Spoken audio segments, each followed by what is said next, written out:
Jadi jelasnya sekolah ataupun program pembangunan sekolah ini telah terbukti berjaya membantu sekolah yang dikatakan berprestasi rendah untuk meningkatkan pencapaian murid. Dan melalui proses bimbingan secara berterusan, kita telah pun berjaya mengatasi beberapa kekangan yang dihadapi oleh pihak sekolah ini. Ketiadaan padang yang sama rata sekarang ini bukan menjadi suatu halangan kepada murid kita untuk berjaya. Kita percaya insya-Allah dengan kegigihan para jurulatih yang saya telah minta untuk ditambah lagi, lebih banyak sekolah yang akan menerima manfaat daripada program kita ini, dan misi kita ialah untuk memastikan setiap murid berjaya mencapai impian masing-masing. Dengan sebab inisiatif ini telah memberikan kesan yang cukup baik sekali, saya telah meminta Ketua Pengarah Pelajaran untuk meningkatkan lagi usaha sebegini, mengenal pasti daripada kalangan guru-guru besar dan pengetua sekolah-sekolah yang dikatakan baik dan cemerlang, untuk dihubung kaitkan dengan sekolah-sekolah yang agak tidak cemerlang, supaya tahap kecemerlangan mereka ini dapat ditingkatkan bagaimana contoh yang saya sebutkan tadi. Saudara saya sekalian, kita juga menekankan tentang penguasaan literasi dan numerasi. Murid kita di peringkat awal persekolahan. Penguasaan kedua-dua kemahiran ini di peringkat awal yang kita tahu adalah penting untuk memastikan murid-murid ini kita tidak mengalami kesukaran untuk mengikuti pelajaran mereka apabila umur mereka semakin meningkat. Dan sebarang masalah berkaitan dengan penguasaan literasi dan numerasi perlulah dikenal pasti dan diatasi segera.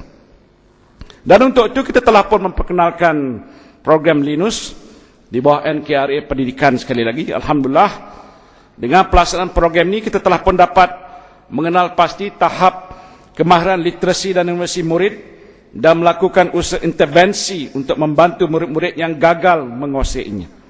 Berdasarkan keputusan saringan ketiga Linus yang dilaksanakan pada bulan November 2010, 85% murid tahun 1 telah menguasai literasi dan 91% menguasai numerasi. Kalau ikut perkiraan pemandu, ini hampir dikirakan pencapaian yang agak boleh kita banggakan. Dan usaha sebegini akan kita tingkatkan untuk tahun-tahun yang akan datang.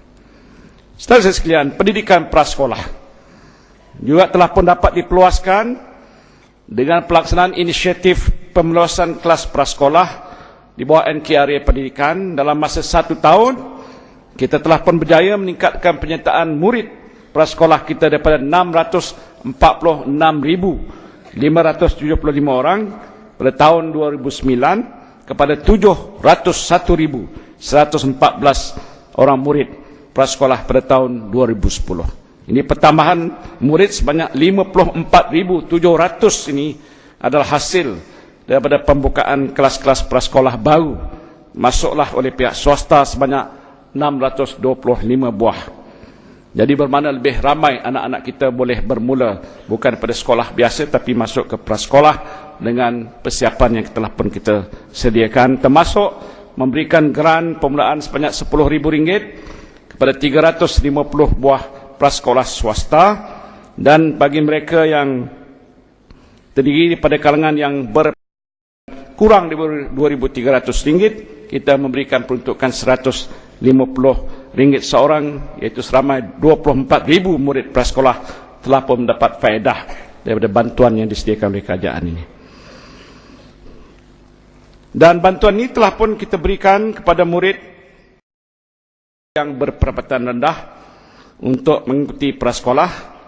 Malah kita juga telah pun berjaya memperluaskan kelas prasekolah di kawasan-kawasan pedalaman. Dan sebelum ini tidak mempunyai kemudahan ini. Umpamanya hasil kerjasama dengan Sedidik, ini sebuah anak syarikat kerajaan di Sarawak, sebanyak 12 buah prasekolah baru telah pun dapat kita buka di rumah-rumah panjang di kawasan pedalaman di Sarawak. Segala pencapaian kita ini telah suatu yang kita banggakan. Dan dengan adanya usaha yang terancang, ditambah pula dengan suntikan semangat guru-guru, kita telah pun dapat menyaksikan peningkatan pencapaian murid di negara kita ini. Pun begitu, segala pencapaian yang saya nyatakan ini tidak seharusnya melekakan kita. Lebih banyak yang perlu kita lakukan untuk benar-benar melonjakkan kualiti pendidikan negara kita. Apa yang diperlukan ialah kegigihan guru-guru, sokongan ibu bapa, kreativiti mereka, termasuk juga daripada guru-guru dan kesatuan hati guru-guru untuk bekerja dalam satu pasukan demi untuk mencapai matlamat meningkatkan pencapaian murid ini. Dalam kegairahan kita untuk membina modal insan, kita jangan lupa tentang satu lagi matlamat utama pendidikan, iaitu untuk membangun jiwa insan. Guru-guru seperti juga ibu bapa adalah pembimbing dan juga pengasuh jiwa murid. Tugas guru bukan sekadar mencurahkan ilmu, tetapi juga untuk menyuntik nilai dan makna yang murni ke dalam sanubari murid. Pastinya, pendidikan yang disulami dengan asuhan budi dan pekerti yang mulia adalah sesempurna pendidikan. Guru juga adalah pembina negara bangsa. Dalam perlombaan kita untuk menjadi sebuah negara yang maju, kita harus ingat bahawa masyarakat maju yang ingin kita cipta haruslah berakar kepada nilai, budaya dan jati diri yang utuh. Dan untuk itu anak-anak kita perlu kita asuh supaya memahami dan menghargai salur-galur sejarah pembinaan negara kita. Bagaimana generasi terdahulu melakukan pelbagai pengorbanan untuk membina sebuah negara yang bebas dan merdeka. Bagaimana masyarakat pelbagai kaum di negara kita ini telah menerima antara satu sama lain sebagai saudara sewarga negara.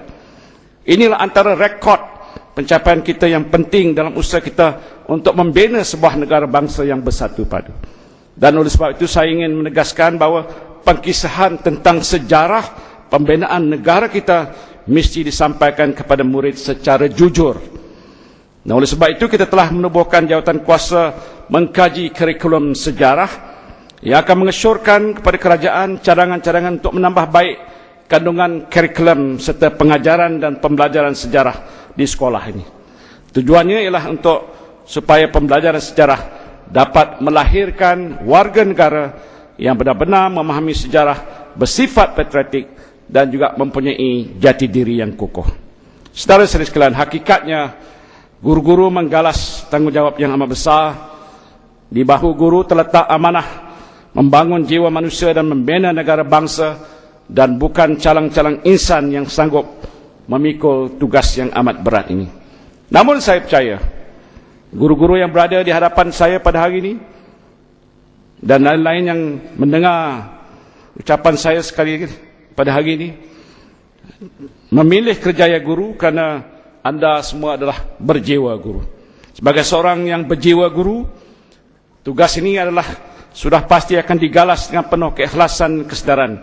Jadikanlah keikhlasan guru dan keberkatan ilmu yang disampaikan sebagai sumber kekuatan kita untuk bersama-sama mencipta sebuah negara bangsa yang berjaya. Saya mengambil kesempatan ini untuk mengucapkan selamat bertugas kepada guru-guru, selamat bertugas kepada semua warga Kementerian Pelajaran kita, sama ada di pekan ataupun di desa, di pesisir pantai, ataupun di perbukitan, di kota besar ataupun di pedalaman.